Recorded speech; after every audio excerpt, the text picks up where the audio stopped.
Assalamualaikum warahmatullahi wabarakatuh. Perkenalkan kami dari kelompok 1 akan memaparkan materi tugas kelompok kami tentang politik maritim Indonesia dan masa depan ekonomi maritim Indonesia. Kebijakan politik maritim. Kebijakan geopolitik maritim merupakan sebuah kebijakan yang potensial dan paling komprehensif bagi Indonesia untuk dikembangkan. Kebijakan ini didasarkan pada asumsi negara bahwa wilayah maritim merupakan kekuatan nasional selain aspek wilayah daratan.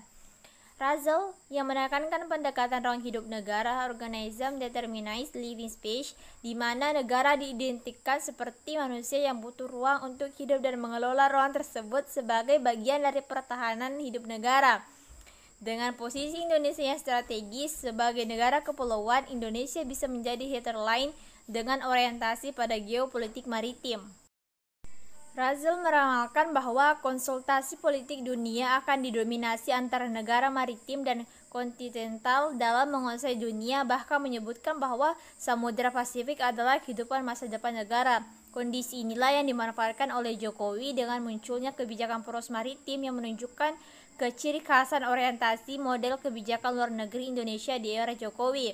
Dengan bertumpu pada akses berbatasan langsung dengan Samudra Hindia dan Samudra Pasifik, membawa Jokowi ingin mengembalikan Indonesia kepada identitas semula, yakni sebagai negara kepulauan dengan basis budaya maritim, wawasan Nusantara disertai dengan segala kepemilikan potensi maritim terhadap 17.000 pulau lebih yang dimiliki Indonesia.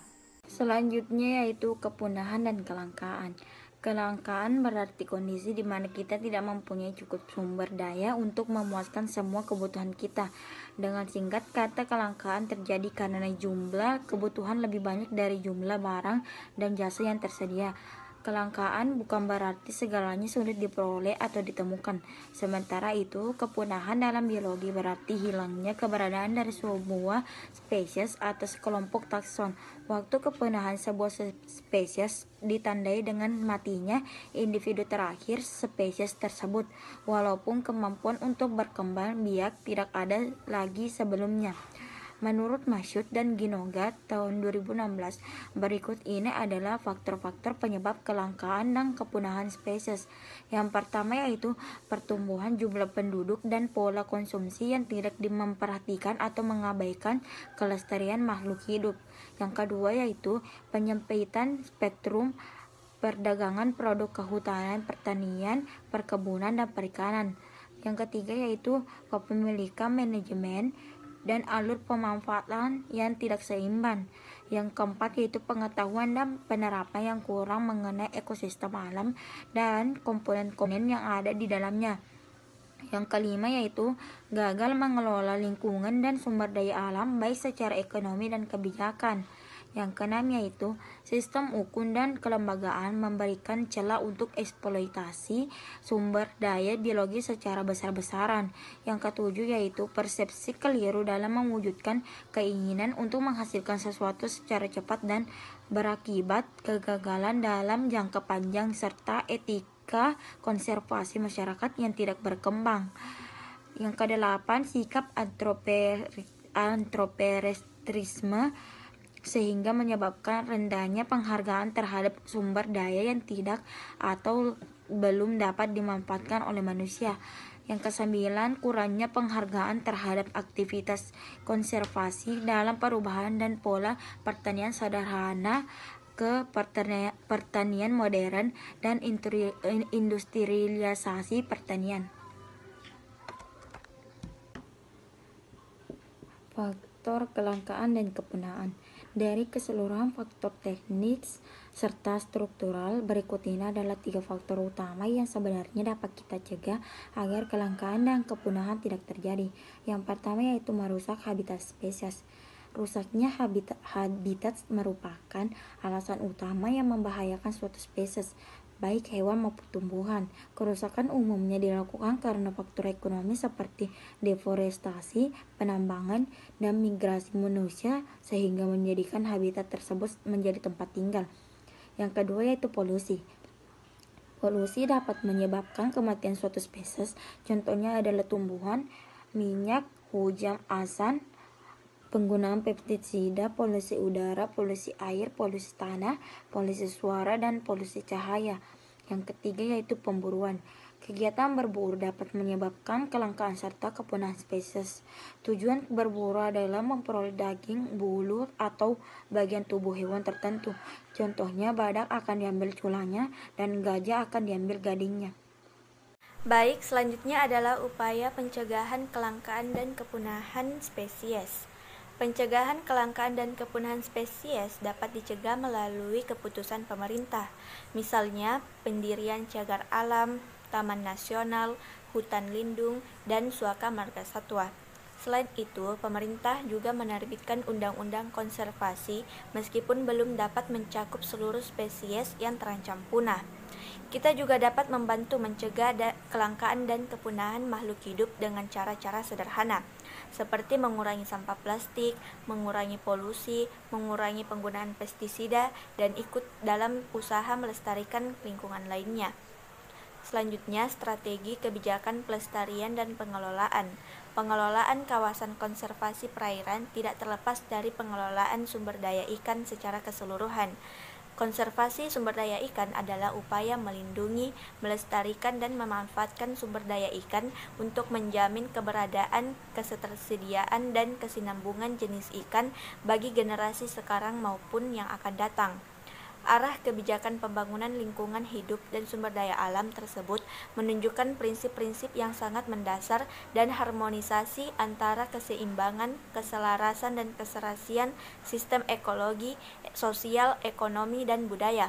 Pembangunan yang semata-mata menempatkan sistem dan fungsi ekonomi sebagai prioritas dan mengabaikan fungsi ekologi, sosial, dan budaya akan menimbulkan masalah-masalah yang pelik dan konflik sosial yang berkepanjangan.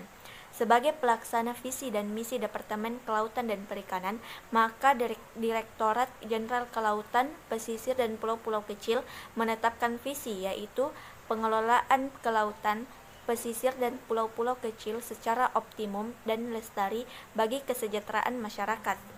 Selanjutnya yaitu visi ini dijabarkan dalam 5 misi antara lain. Yang pertama, memfasilitasi terwujudnya penataan ruang untuk kepentingan dan kepastian hukum bagi pembangunan di wilayah laut, pesisir, dan pulau-pulau kecil.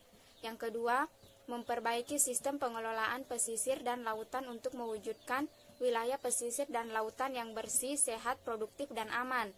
Yang ketiga, mendorong pertumbuhan investasi pulau-pulau kecil yang berkelanjutan dan berbasis masyarakat. Yang keempat, mengembangkan konservasi sumber daya ikan dan lingkungannya melalui upaya perlindungan, pelestarian, dan pemanfaatan yang berkelanjutan pada tingkat ekosistem, jenis, dan genetik. Yang kelima, meningkatkan kesejahteraan dan kemandirian masyarakat pesisir dan pulau-pulau kecil yang terdiri dari nelayan, pembudidaya, pemasar ikan, dan pengelola hasil laut, serta masyarakat pesisir lainnya. Masyarakat kita bisa dengan mudah menerima kenyataan bahwa bencana ialah bagian dari takdir dan perjalanan hidup seseorang. Belum tentu demikian halnya dengan masyarakat atau investor asing yang terbiasa hidup dengan data dan informasi yang terukur.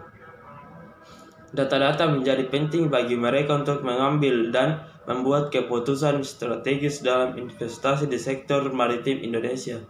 Dalam kondisi seperti ini, tidak mudah bagi Indonesia untuk mendorong investasi maritim. Investasi kebencanaan kerugian akibat bencana di Lombok yang diperkirakan mencapai 7 triliunan lebih, Palu sekitar 15,29 triliun, menjadi refleksi bagi kita dalam merencanakan investasi sektor kemaritiman. Belum lagi kerugian jangka panjang, yaitu jatuhnya ekonomi masyarakat akibat kerusakan pada aktivitas penggerak ekonomi. Dengan kondisi normal, kontribusi dapat dipacu dengan kebijakan yang atraktif, semisal pajak dan regulasi lainnya. Hanya keadaan ini akan terdistorsi ketika variabel bencana dimasukkan dalam pencapaian target ekonomi kelautan.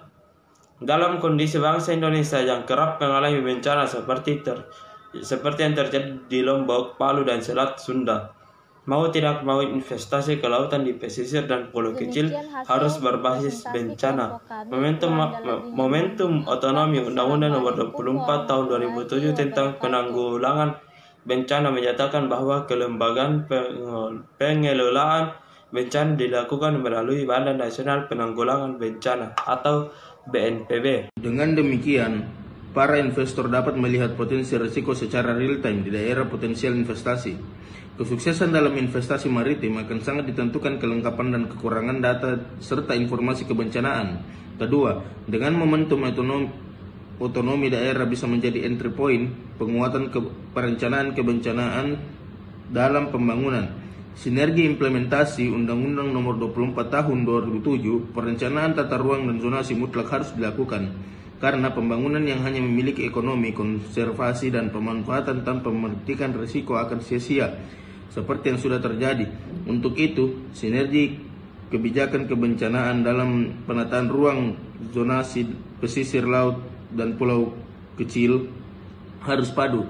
Ketiga, yang tidak kalah pentingnya yaitu literasi bencana di kawasan pesisir dan lautan. Kedepan proyek pembangunan dan integrasi data kebencanaan harus menjadi pertimbangan dan pembangunan, tidak lagi hanya biaya murah. Akibat persepsi biaya murah ini kita lengah dengan kualitas sehingga setiap pembangunan gedung, perumahan, jembatan, dan jalan tidak mampu bertahan ketika menjadi bencana. Belum lagi dampak ekonomi yang merenggut mata rantai kehidupan masyarakat. Untuk itu, literasi bencana menjadi penting agar pembangunan di Indonesia lebih baik dan berkualitas.